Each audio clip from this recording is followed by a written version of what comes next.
Hello, it is Wednesday and I am back after a seemingly long hiatus. If you have been following me over on my Instagram, and I highly recommend that you do because all of my real time updates are posted there. So if you want to stay in the know, if you want to stay in the loop about like what's happening next and what content I'm going to be coming out with, that's the place to follow me. But if you've been following me on Instagram, you know that I've been doing some traveling and my camera came back, let's say, not so hunky dory. So it needed a little bit of TLC and it's back so I can record, and I'm so excited to do that. So let's talk. Today we're making a definitive ranking of all of these supernatural characters. Well, not all of them, but we'll get into that in a minute. But before that, a little housekeeping. So as you know, I have a series called Saving People, Testing Things, where I try out different parts of the supernatural universe, whether that's media, music, or basically anything I can get my hands on. And one of the things that I've been trying to do is familiarize myself with the supernatural music wars. So the show itself has a very iconic soundtrack, but even beyond that, the cast and the crew, and there's a lot of like nice, iconic music that has come out because of the show. So there's so much of it, and I wanted to make it a little bit fun. So we're playing Supernatural Music Wars, and there's more information over on the community tab. So make sure that you go check it out and join. I think by the time this video comes out, we will be in round 2, so you can join in on round 2 and play along. It's fun. And now, a definitive ranking of the characters on Supernatural.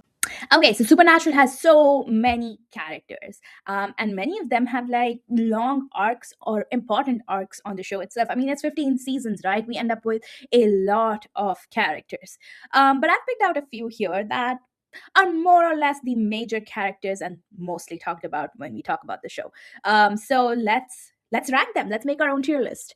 Okay, so I'm just gonna go in order. The first character on this list is Lucifer. I really like Lucifer. I really like Lucifer. Lucifer is an interesting addition, and I think generally, despite being sort of in the antagonistic anti-hero box, he's a generally beloved character. So I wouldn't go so far as to put him in S because I feel like that's a lot. That's too much. But he should at least be in a B, if not A or S. So let's put him in B for now, and then we can shuffle him around later. Next up, we have Chuck. Oh, Chuck is different things at different points in the show. He's just an interesting addition at the beginning when he's brought in, and then as his role sort of evolves, he goes from being an ally to an enemy, which I think is a really interesting role. And Rob Benedict plays him so well. I know people don't like Chuck as a character, but I think he's a rather interesting and multi-layered character. Having God as one of your characters is only a choice Supernatural can make, and I feel like they do it so freaking well. So I'm gonna go ahead and put him in A for now. Next up, we have Donna. I like Donna. Donna is fun and interesting, and she has a really cool arc. We don't see a lot of her compared to some of the other people on this list. But I think that Donna is she's a good, strong ally. I'm gonna put her in a B. Okay, Rowena. I am a Rowena girl as much as I'm a Cass girl. Like, I love Rowena, and I know she starts off a little bit antagonistic, and she can be annoying at times. But I absolutely love her. Rowena is S tier for me. I don't even have to think about it. And then we have Cass. The discussion here, the discourse here. Cass is really interesting. I have heard a lot of different opinions about Cass. I know that some people think that he was a better character in the earlier seasons, so seasons 4 and 5, and then after all of the Leviathan stuff, he's just sort of comic relief, or like he just rounds out the trio. But I think Cass is an interesting addition. It's always delightful to have him. Misha does the best job. Like, this is like his crowning jewel, even though I know that he probably would not want to think of it as that. But it's phenomenal acting, and it's a phenomenal character. It's written well. I love seeing him on screen. And you know what? I am gonna stop. I think that people have different opinions on Cass, but I am a Cass girl hardcore. So for me, Cass is always gonna be in the S tier. And different minds are allowed to make their own judgments on that. Next up, we have Claire. I like Claire. Claire starts off in a very weird place, to be honest, and it's kind of difficult to see where they're gonna take this character, but they did a pretty good job with her. She's not one of my favorites, and we don't actually see her a lot, and I feel like there was definitely room for her to grow a little bit, because there are a lot of female hunters on this show, and yeah, like Donna being one of them, Jodie being one of them, but with Claire, I feel like despite her background, despite her backstory, she has a very good and solid backstory. I feel like her evolution is kind of limited. I'm gonna go ahead and put Claire in B because she's not a bad character, not even in the slightest. Okay, now that I'm looking at it, I feel like maybe Donna and Claire are on the same level, but not Lucifer. So I'm gonna move Lucifer to A. Okay, next we have Metatron. Oh man, I hate this guy. I really do. He's played so well though. Like hats off to Curtis Armstrong. Like he does such a good job. Metatron's an interesting character. He's not my favorite character, and I feel like he's a necessary evil. You need to have an antagonistic void. There's an antagonistic void on the show which is filled pretty well by Metatron, but he's not one of my favorite characters. Curtis Armstrong does a really good job because Metatron does need to be hateable, and he progresses the plot forward quite a bit, so B seems like too much, but I think I'm gonna go with C because he's not the worst, definitely not the worst. Eileen! Oh my god, I love Eileen. I love Eileen and Sam. I love Eileen as a hunter. Shoshana Stern has written this wonderful chapter about Eileen in one of the supernatural books I'm reading right now. I'm not going to go too much into it. But that just made me love Eileen so much more. The only negative thing I have to say about Eileen is that we don't get enough of Eileen. So yeah, A. Eileen goes an A. I love Jack. Jack's cute. Jack is adorable.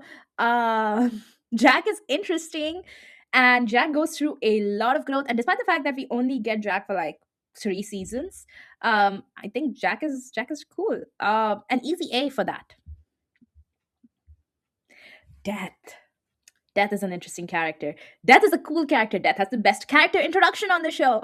Um, it's a well played character. It's just it's good. I just don't have too many strong feelings about Death one way or another. Again, like Metatron, it's sort of a character that progresses the plot forward, that adds some dimensionality to the plot points.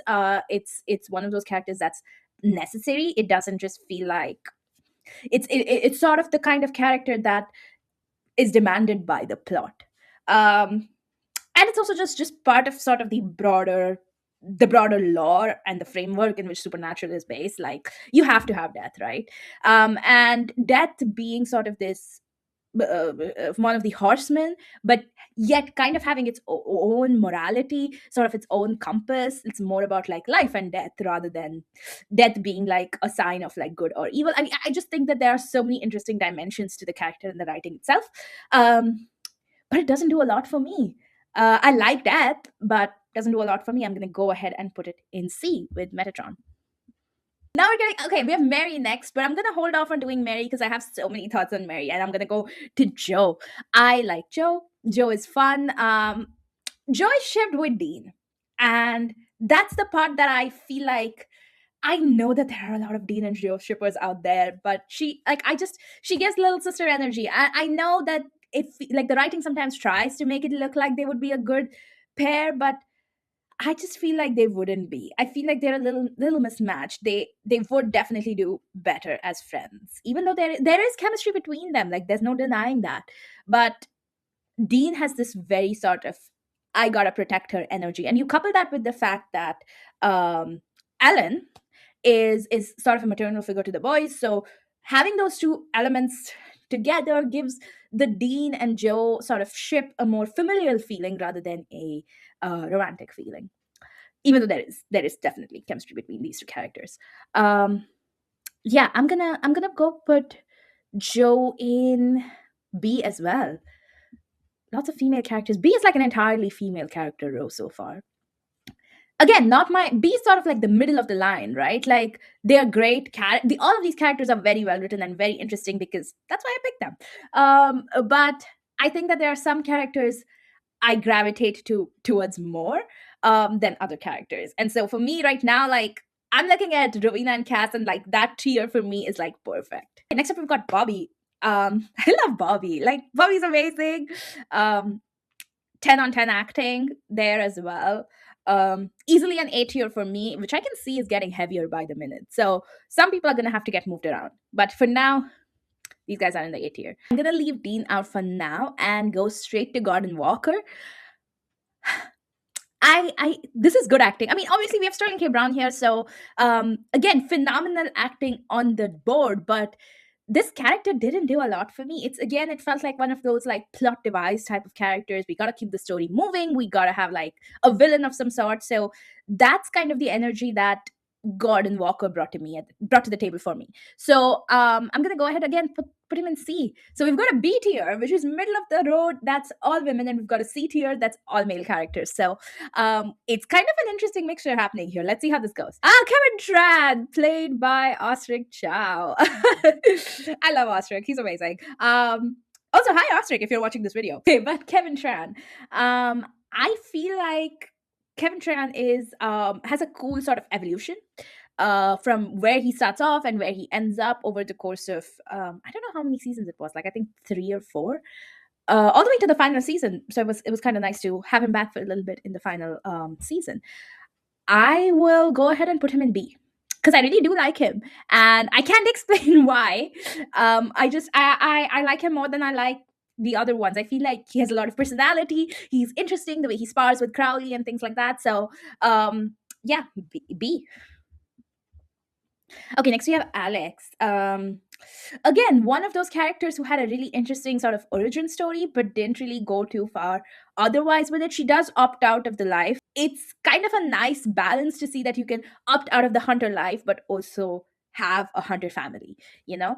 But again, not super interesting for me. So I'm gonna go put her in C. John, we're gonna leave him out for now as well, and we're gonna go to Bela.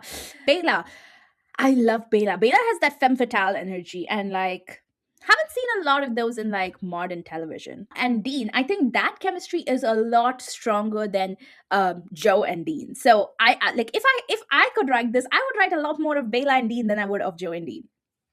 This feels more interesting to watch, and they do feel like they're playing on the same field, whereas with Joe and Dean there's a little bit of like a mentor mentee relationship. Like he's sort of like training her and protecting her, and it's a bit more of that vibe. But with Bela it feels like they're on an even playing field, and it feels more like the chemistry feels more chemistry, you know.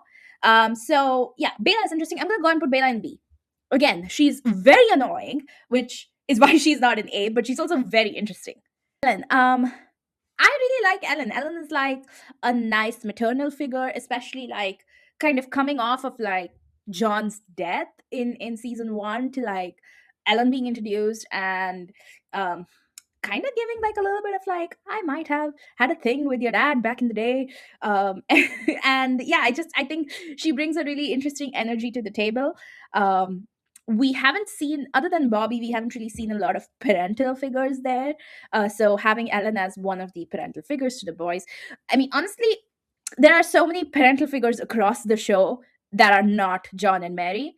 So that's like, I feel like that choice itself has to be like highlighted a little bit. Like Sam and Dean have a lot of parents. It's just not John and Mary. We don't see a lot of that parental energy. Like we don't see a lot of Sam and Dean's interaction with John. We just kind of see the carnage that he has left behind.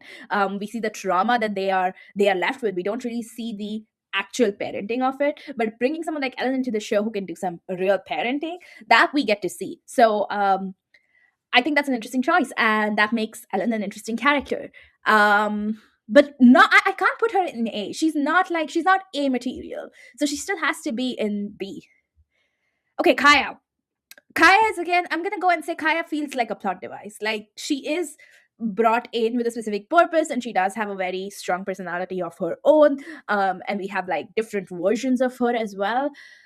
But all in all, Kaya was not a very compelling character for me. I would like to put her in D. Like I didn't really enjoy her.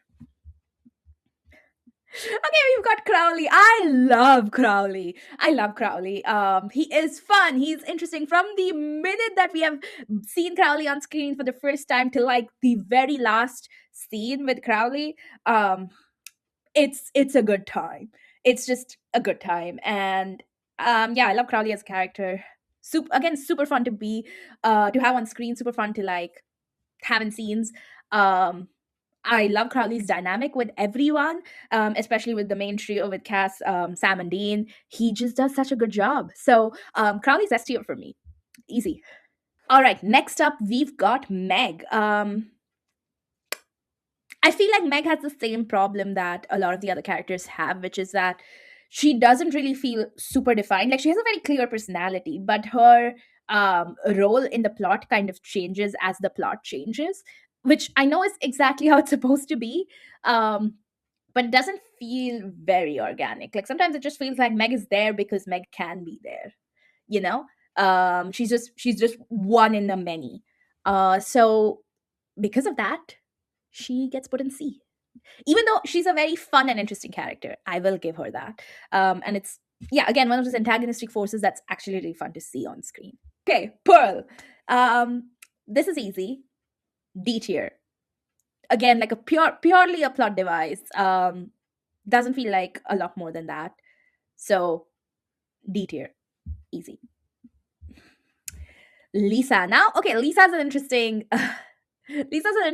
character because she does kind of like function as this like apple pie life for Dean. Um White picket fence, that world, like she's not from this world. And it's like Dean has to make a choice between being in this world or being in that world. Like her world is a different world. And she's sort of this representation of everything he yearns for. But all of that said, she is just a representation. We don't know a lot about Lisa other than the fact that she's a single mom. We know very little about her, even though we have seen her on screen a bunch of times. She just feels like she's just a metaphor. Um, so not to D, because that feels a little harsh.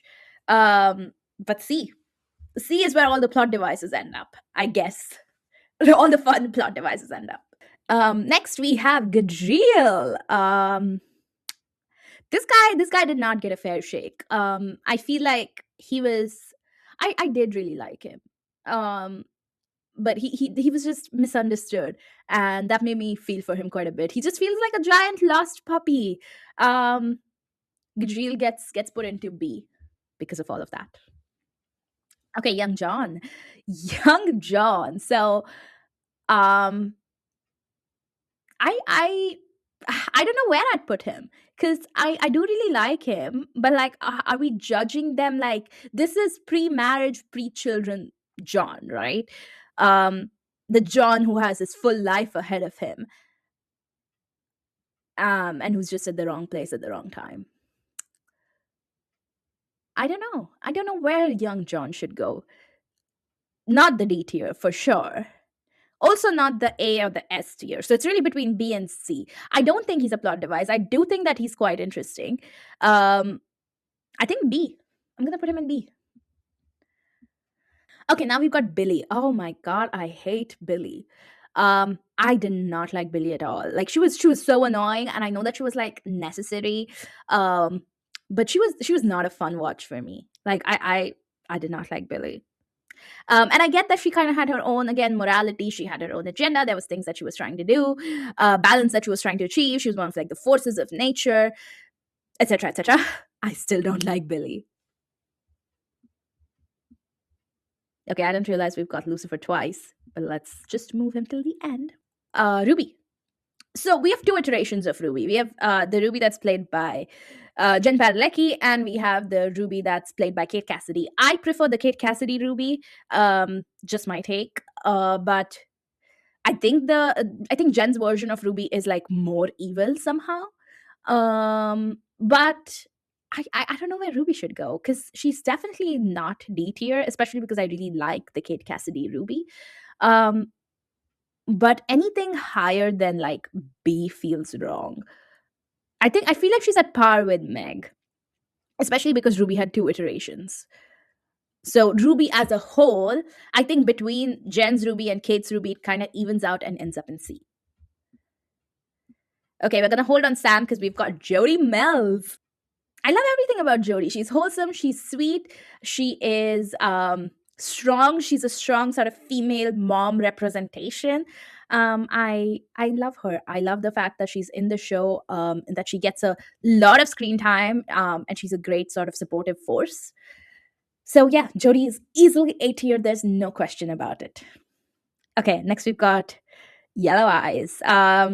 Again, a good antagonistic force. Sort of feels like a plot device. I'm gonna go ahead and put him in C because yes, he is absolutely essential for the show to move on, but doesn't really have a personality of his own. So yeah, nothing more to say here. Okay, we've got Trickster or Gabriel or however he's known. Um, yeah, I'm not. This doesn't need a thought for me. S tier. I love Gabriel. One of my favorite characters. One of my all-time favorite characters. It's fun every time he's on screen. Richard Speight Jr. Amazing job. Amazing job. Yeah, I'm the biggest fangirl of Gabriel. So yeah, I love Gabriel. Gabriel gets to be in the S tier. Okay, next we have Arthur Ketch. Arthur Ketch is so freaking slimy. Like, I don't even know how else to describe it. He is so weird. Um, I think the first kind of like there's this first part of his story with the British Men of Letters, and then he kind of like comes back, and there's like the post like resurrection arc of Arthur Ketch. Um, Obviously, I like him more when he's with Sam and Dean than when he's against. But mostly he's against. I He's definitely more than a plot device. Like he does kind of feel like he does feel like a character that operates on his own. But I don't know if I like the energy that he brings to the table. I think D. I think Arthur Catch is going in D. There's definitely more like Men of Letters characters that I don't like, but Arthur is going in D. I feel like the B and C tiers are like super heavy right now, but I also wouldn't move anyone from either of those tiers to A just yet, at least. Same. I think same goes with Benny. Benny is like an interesting character. I really like him. Doesn't get nearly enough screen time, but has a very sort of obvious personality when he is on there. So I'm gonna go put Benny in B. So we ended up with two Lucifers, but it was meant to be Garth instead of Lucifer, so that's on me. But Garth, ugh, I am a Garth fangirl. I love Garth so much. I feel like we don't get enough of Garth, and DJ Qualls lights up the screen every time he's on it. So Garth is easily S tier for me. All right, let's come to the core four, the family that actually started all of this. Um, Sam and Dean. So I love Dean. You can do a character analysis for Dean that would be an entire video of its own. So I'm gonna just leave it at that Dean is an amazing character. Dean has a strong sort of fan base to him as well. So clearly he did something right. So Dean is an S tier character. Okay, let's do Sam next, and then go to John and Mary.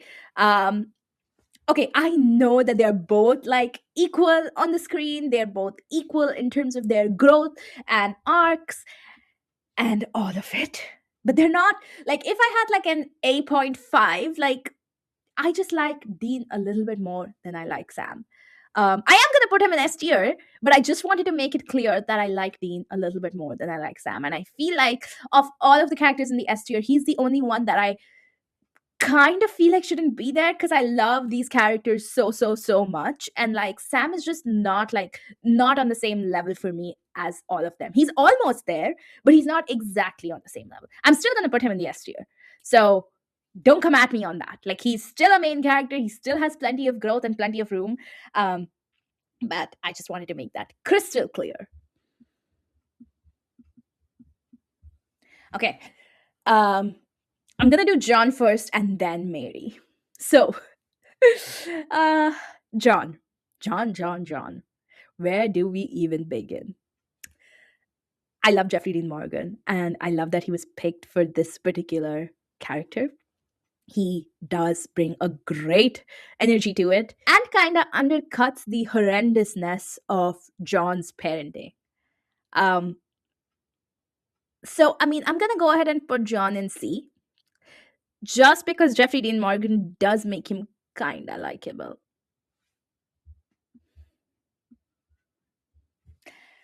I hate Mary. I know some people agree. I know some people disagree. I know that this is a polarizing issue, but I hate Mary.